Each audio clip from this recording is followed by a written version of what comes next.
حضرت ابن عباس فرماتے ہیں کہ روح جسم سے جھگڑا کرے گی اور کہے گی تو نے سب کچھ کیا ہے، اور جسم کہے گا کہ تو نے حکم دیا تھا، تو نے جس چیز کو اچھا بنا کر دکھایا میں نے کیا۔ اس لڑائی کے فیصلے کے لیے اللہ ایک فرشتے کو بھیجے گا جو کہے گا کہ تم دونوں کی مثال ایسی ہے جیسے ایک اپاہج نے اندھے سے کہا میں نے ایک پھل دیکھا مگر میں وہاں تک پہنچ نہیں سکتا، پھر اندھے نے کہا تو میرے اوپر سوار ہو جا اور پھل توڑ لے، چنانچہ اپاہج اندھے پہ سوار ہو گیا اور اس نے پھلوں کو توڑ لیا۔ یہ مثال دے کر فرشتہ روح جسم سے کہے گا کہ بتاؤ ان دونوں آدمیوں میں سے کون شخص حد سے تجاوز کرنے والا ہے؟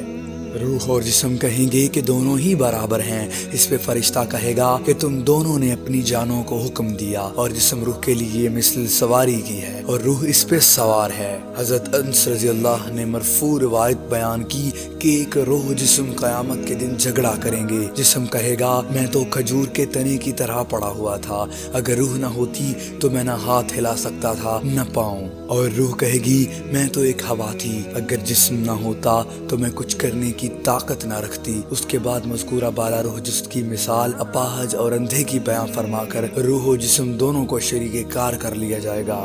مزید اچھی ویڈیوز دیکھنے کے لیے ہمارے چینل کو سبسکرائب کریں۔